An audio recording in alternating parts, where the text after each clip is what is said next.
Important بات ہے کہ قرآن میں جو جرنیز ذوالقرنین کی ذکر کی گئی ہیں، جیسے کہ آپ کو اسکرین پہ دکھ رہا ہوگا، ہم انہی کو میپ کر سکتے ہیں اور انہی کو as a source of information لے کر یہ چیک کر سکتے ہیں کہ اصل میں ذوالقرنین کون ہے جس کا بیان قرآن کرتا ہے۔ اس کو سمجھنے سے پہلے ہم اس بات پہ غور کریں گے کہ ہم نے اس ویڈیو سے پہلے کچھ کنسیپٹ ڈیولپ کیے تھے، جیسے کہ الشمس قرآن کی اصطلاح میں کیا ہوتا ہے۔ الشمس جو ہے رسول ہوتا ہے، جیسے کہ سورہ یوسف سے واضح ہے، ہم اس کی ڈیٹیل میں نہیں جائیں گے۔ اس آنے والے انٹرپریٹیشن میں کافی قرآن عربک انوالوڈ ہے، یقیناً میں سب کو کور نہیں کر پاؤں گا، اس لیے جو ڈیٹیلڈ ویڈیوز ہیں میں نے ڈسکرپشن میں ان کا لنک ڈال رکھا ہے، یقیناً وہ انہی اسکالر کی ہیں جن سے میں نے یہ کنسیپٹ بورو کیا ہے کہ ذوالقرنین کوئی اور نہیں بلکہ اللہ کے رسول صلی اللہ علیہ وسلم ہی ہیں۔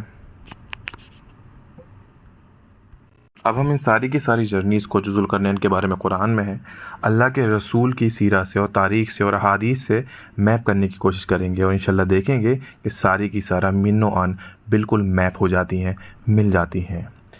جیسے کہ ایک آیت ہے سورہ 18 کی آیت نمبر 86 جو سورہ کہف خود ہے کہ ذوالقرنین شمس کے ڈوبنے کی جگہ پہنچا، غروب ہونے کی جگہ پہنچا، اور پھر سورہ 18 کی 90 ہے کہ وہ شمس کے نکلنے کی جگہ پہنچا، مطلع الشمس۔ اب کیونکہ ہم شمس کا کنسیپٹ جانتے ہیں کہ وہ خود رسول ہوتے ہیں، تو رسول کے کانٹیکسٹ میں سورج نکلنے کی جگہ کیا ہوئی یا شمس کے نکلنے کی جگہ کون سی ہوئی، تو وہ مکہ ہوئی، کیونکہ اللہ کے رسول کو نبوت اور رسالت وہیں ملی۔ پھر سورج کے یعنی کہ شمس کے غروب ہونے کی جگہ کون سی ہوئی، تو پھر وہ مدینہ ہوئی جہاں اللہ کے رسول دنیا سے تشریف لے گئے۔ تو ساری کی ساری جرنیز ہلکے ہلکے میپ کرنے لگی ہیں، جیسے کہ آپ اسکرین پہ دیکھ رہے ہیں۔ جیسے کہ اللہ کے رسول نے مکہ سے مدینہ کی طرف ہجرت کی، اور جو ڈائریکشن بتائے رکھے ہیں کس کے ذوالقرنین کے، وہ ایگزیکٹلی اللہ کے رسول کی جو جرنیز ہیں، جو میجر جرنیز ہیں، ان سے میپ کرتے ہیں۔ پھر جب مدینہ میں 10 سال کا وقفہ گزارا، اس کے بعد جب فتح مکہ ہوا تو اللہ کے رسول واپس گئے مکہ میں۔ پھر آخر وقت میں مکہ سے مدینہ اللہ کے رسول واپس آئے۔ اس کا جواب بہت اسکالرس کے پاس نہیں ہے کہ کیوں فتح مکہ کے بعد اللہ کے رسول نے مدینہ واپس آنا پسند کیا اور وہیں سے اللہ کے رسول دنیا سے چلے گئے، لیکن آخر وقت میں دیکھیں تو مدینہ سے ایک سفر تبوک کا بھی ہوتا ہے جہاں غزوہ تبوک ہوتی ہے، اور پھر تبوک سے واپس مدینہ بھی آتے ہیں۔ یہ سارے کے سارے ڈائریکشنز بالکل من و عن بیٹھ جاتے ہیں، ذوالقرنین کی جو جرنیز ڈائریکشن کے ساتھ قرآن میں دی گئی ہیں۔ تو پھر کیوں اللہ کے رسول ذوالقرنین نہیں ہے؟ یقیناً ہے۔ آگے چلتے ہیں۔ جو سورہ 18 کے آیت نمبر 86 میں کہا گیا کہ ذوالقرنین نے سورج کو غروب ہوتا پایا مٹیلے پانی میں یا مرکی واٹر میں۔ اب تعجب ہوگا یہ مرکی واٹر کیا ہے؟ حالانکہ ہمارے اسکالرس نے ایک آنریبل اٹیمپٹ کیا ہے سمجھانے کا کہ اصل میں وہ مٹیلے پانی میں نہیں ڈوبا تھا، بلکہ ذوالقرنین کو ایسا لگا ہی فاؤنڈ کہ وہ ڈوبا ہے۔ ایک ریسپیکٹیبل اٹیمپٹ ہے، لیکن ہے تو غلط ہی۔ امپورٹنٹ بات ہے کہ آئینین حمیہ کیا ہے۔ عام عربی میں بھی اگر کوئی یہ بولے گا کہ مٹیلے پانی میں ڈوبنا، تو وہ بھی آئینین حمیہ نہیں بولے گا، جیسے کہ اس آیت میں لکھا ہوا ہے۔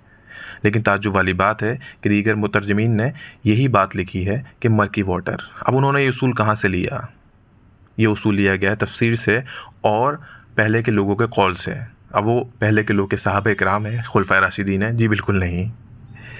ابن کثیر میں تفسیر میں بیان کرتے ہیں کہ یہ جو کنسیپٹ ہے مٹیلے پانی یا بلیک مڈ والا، یہ اصل میں کعب بن الاحبار اس کے سورس ہیں، جیسے کہ آپ کو اسکرین پہ دکھ رہا ہوگا، اور دیگر قول ابن عباس اور مجاہد وغیرہ سے بھی نقل ہے رضی اللہ تعالیٰ عنہ۔ یہی بات ابو السعود کی تفسیر میں بھی بیان ہے، جس میں معاویہ رضی اللہ تعالیٰ عنہ عمر بن عاص سے ہی سوال کرتے ہیں کہ سورج کہاں ڈوبتا ہے، وہ جواب نہیں دیتے ہیں اور کہتے ہیں آپ کو زیادہ معلوم ہے۔ پھر واپسی میں کعب بن الاحبار سے سوال ہوتا ہے، یہ تابعین یا تبع تابعین کہہ سکتے ہیں۔ امپورٹنٹ بات یہ ہے کہ ان پر الزام تھا کہ اسرائیلیات، یہ جو اولڈ ٹیسٹمنٹ وغیرہ کی باتیں ہیں، وہ کافی بیان کیا کرتے تھے، ٹھیک ہے، اور جب وہ الکتاب کہتے تھے تو یہ فرق نہیں کیا کرتے تھے کہ قرآن کی بات ہو رہی ہے کہ توریت کی بات۔ امپورٹنٹ بات یہ ہے کہ ان پہ کافی الزام موجود ہیں، لیکن سورس یہ کہنے کا کہ مڈی واٹر ہے، بلیک واٹر ہے، یہ کعب بن الاحبار ہی ہیں۔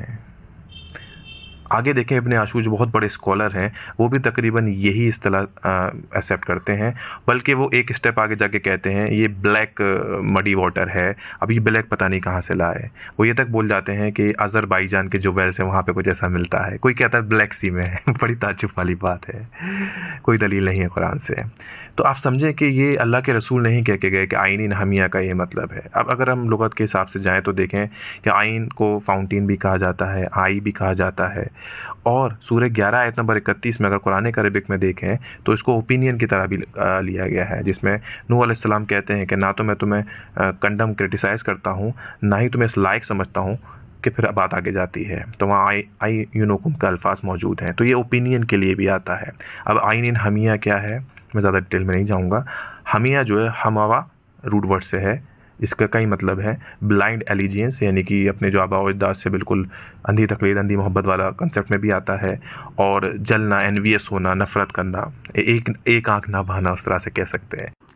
تو پھر آئین حمیہ کا مطلب کیا ہوتا ہے؟ آئین حمیہ کا مطلب ہوگا a group of people who are watching him Zulqarnain with animosity and suspicion، یعنی ایسے لوگ جو جن کو ذوالقرنین عرف اللہ کے رسول ایک آنکھ نہیں باتے۔ وہ کیوں ہیں؟ ہمیں ایک کنسیپٹ پتہ ہے، جب اللہ کے رسول غزوہ تبوک سے واپس آئے مدینہ، تو جو مدینہ کے منافقین تھے وہ جانتے تھے، وہ یہ مان بیٹھے تھے کہ جب تبوک میں بیزنٹین سے مقابلہ ہوگا مسلمانوں کا، تو مسلمانوں کا تو معاملہ صاف ہو جائے گا، کوئی نہیں بچے گا، اور پھر وہ اپنی پلاننگ یہاں کریں گے۔ اور انہوں نے مسجد درار بھی بنا لی تھی، لیکن ایسا نہیں ہوا۔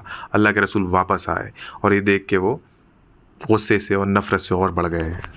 دیکھیں کہ نہ صرف یہاں پر ایک ڈائریکشن فکس ہوتا ہے جو کہ ذوالقرنین کا بتایا گیا ہے اللہ کے رسول کی جرنیز کے ساتھ، بلکہ جو پلیسز ہیں جیسے مکہ و مدینہ وہ بھی فکس ہو رہی ہیں۔ اور امپورٹنٹ بات یہ ہے کہ جو وہاں پہ لوگ ہیں ان کے جو احوال بیان کیے ہیں وہ بھی اللہ کے رسول کے جو سیرہ میں احوال بیان کیے جاتے ہیں اس سے من و انفٹ ہوتے ہیں۔ ایک آیت اور لیتے ہیں، وہ ہے سورہ 18 کی آیت نمبر 91۔ جب ذوالقرنین شمس کے مطلع کی جگہ پہنچا، یعنی کہ مطلع شمس جہاں سورج نکلتا ہے، وہ ہم سمجھتے ہیں وہ مکہ ہے، تو ایسے لوگوں پہ اس کا گزر ہوا جن کو سر چھپانے کی جگہ نہیں تھی۔ اس پر ڈاکٹر اسرار صاحب کہا کرتے تھے کہ ان لوگوں کو چھت بنانے کا ہنر نہیں آتا تھا، حالانکہ یہ ایک کمزور استدلال ہے۔ واضح طور پہ ہمیں یہ معلوم ہے کہ جب فتح مکہ ہوا تو اللہ کے رسول 10,000 صحابہ اکرام کے ساتھ آئے، تو وہاں کے جو لوگ تھے وہ اوپن طور پہ کہتے تھے کہ آج محمد سے بچانے والا ہمارے پاس کوئی نہیں ہے، یعنی کہ ان کے پاس سر چھپانے کی جگہ نہیں تھی، کوئی ادھر چھپ رہا تھا، کوئی ابو سفیان رضی اللہ عنہ کے گھر میں چھپ رہا تھا۔ تو بس یہ اسی حالت کا بیان ہے جو قریش مکہ تھے، جو اللہ کے رسول سے بچنے کے پاس ان کے لیے کوئی جگہ موجود نہیں تھی۔ امپورٹنٹ بات یہ ہے کہ پھر اللہ کے رسول نے سب کو معاف کر دیا، لیکن کچھ کو سزا بھی دی۔ یہی بات ذوالقرنین کے لیے بھی کہی جاتی ہے کہ اب جس کو چاہے تم سزا دو، جس کو چاہے احسن طریقے سے معاملات کرو۔ یہی اللہ کے رسول نے کیا۔ غور و فکر کی بات یہ ہے کہ فتح مکہ جیسا ایونٹ قرآن میں کیوں نہیں ہے؟ کسی اسکالر کے پاس جواب نہیں اس کا، کیونکہ فتح مکہ کا ایونٹ قرآن میں ہے، وہ ذوالقرنین کے نام سے ہے، سورہ 18 آیت نمبر 91 میں وہ یہی ایونٹ ہے جو کہ اللہ کے رسول خود ہیں۔